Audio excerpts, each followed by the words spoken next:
So, hello everyone. Today's my topic of presentation is stream of consciousness in classical Indian literature and tracing its influence in modern narratives.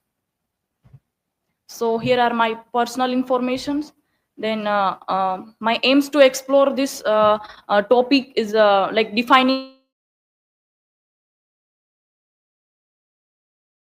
then depth of psychological realism in ancient text, blurring boundaries between philosophy and emotions.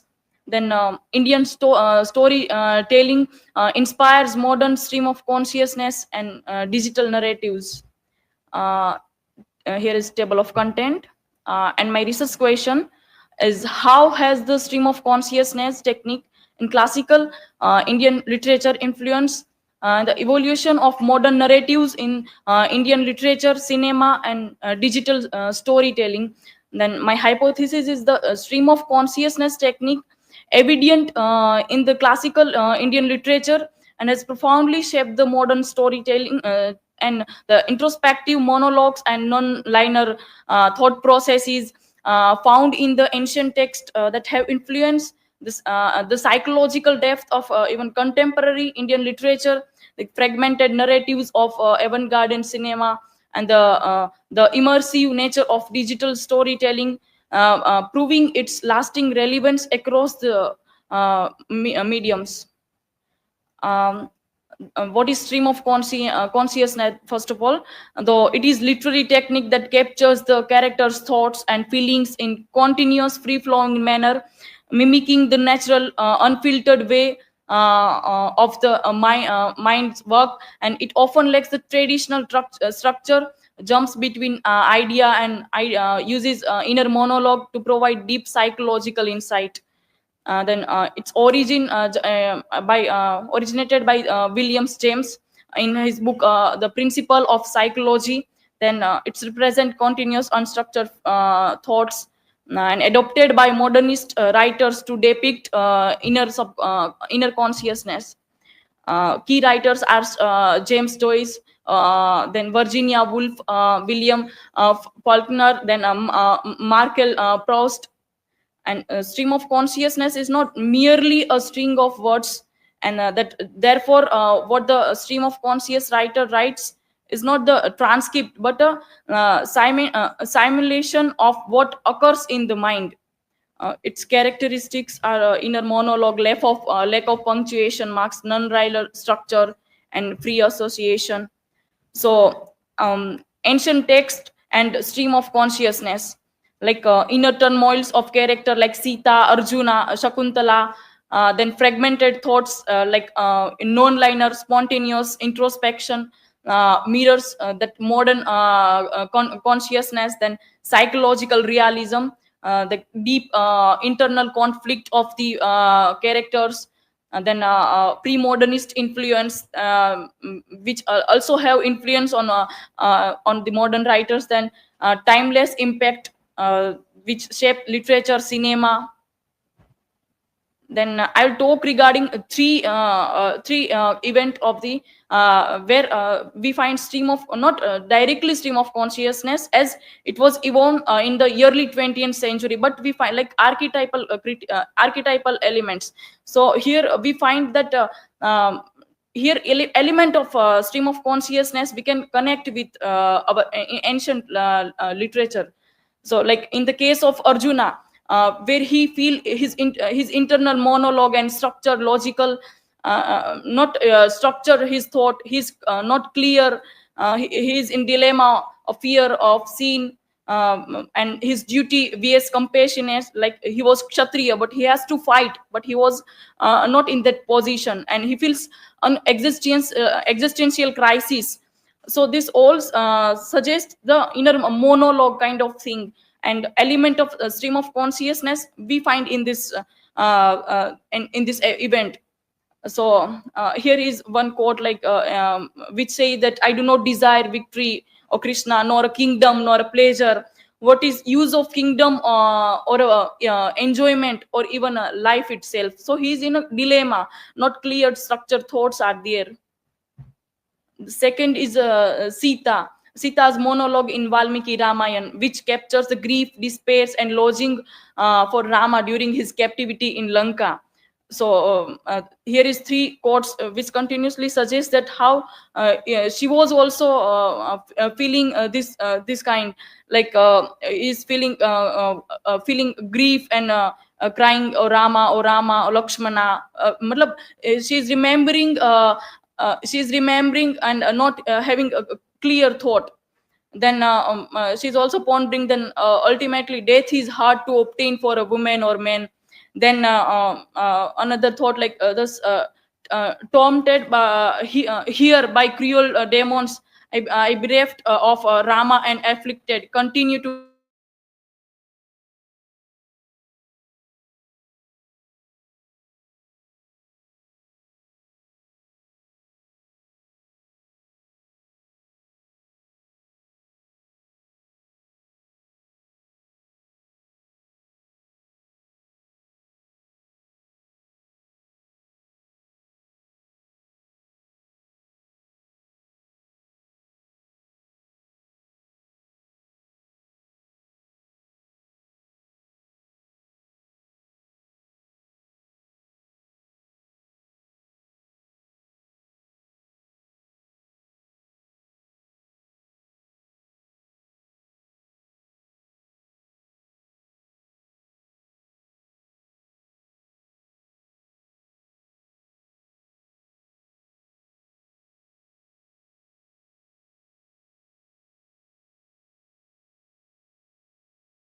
then yes, sir. So Sita's stream of consciousness here, breakdown of the his fractured mindscape, his inner conflict, a non-linear flow of his thought, and timeless technique. Then another incident of Dushyant's lamentation in Abhijñānaśākuntalam, where by Kalidas, so where King Dushyant undergoes a profound psychological turmoil upon recalling Shakuntala after the effect of sage curse, when and his inner conflict and fragmented memory, his deep remorse, this all are aligns with the stream of consciousness in narrative technique, like his fragmented memory, emotional fluctuations, his interior monologues. This all suggests the element of stream of consciousness.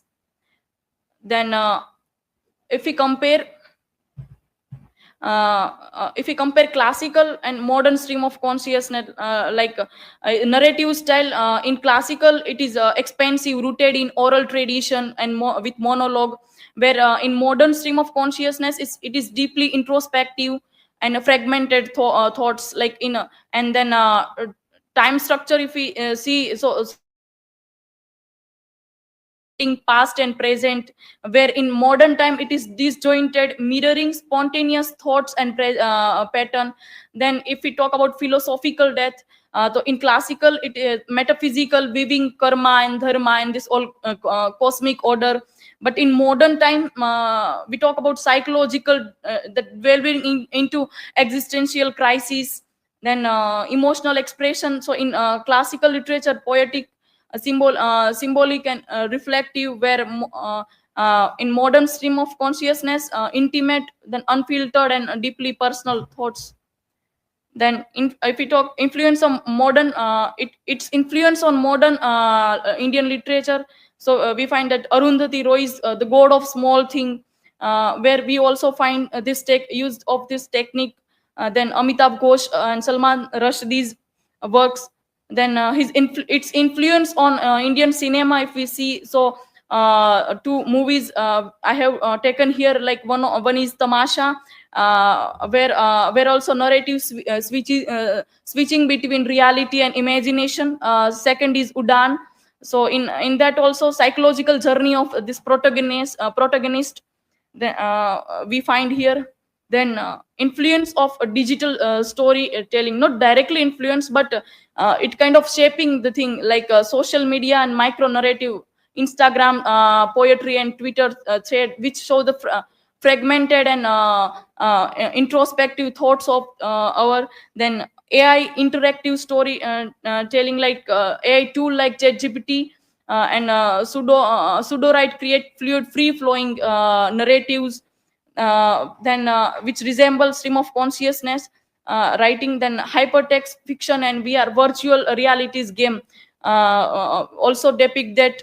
Then in gaming and digital literature, like games like Disco Elysium, in which your character is a detective, and you have choice to play rather than fight. Your choice is matter there. So this all suggests the elements of stream of consciousness. Then in conclusion, we can say the stream of consciousness, from classical Indian epics to modern literature, cinema and digital media, remains a powerful narrative technique, and it captures the human thought in its raw non-linear form, seen in Arjun's dilemma, like and Sita's soliloquy, and modernist novels, films, AI storytelling and gaming. And as storytelling evolves, this technique continue to shape how we experience narratives today. These are my references, and thank you. So now you are free, feel free to ask the questions.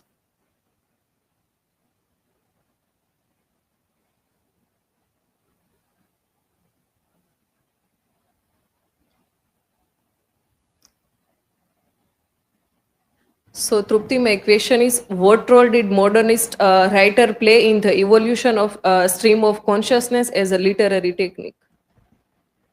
So in early 20th century, modernist writers like James Joyce, then Virginia Woolf, they make this technique, they make key figure, they make this technique main, and they technically use this technique to explore the character's inner thoughts and his monologues and all these things.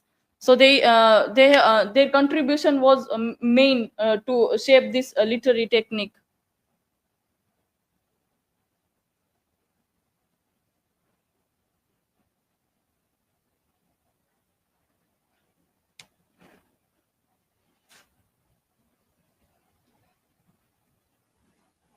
My question is, how does the stream of consciousness technique capture the subconsciousness and centuries the experience in the literature? So basically, stream of consciousness technique, writer use them to depict the inner conflict and inner monologue of the character into real world. So basically, it shows the inner conflict and all the dilemmas of the character into real world. Okay, so this was from my side. Thank you.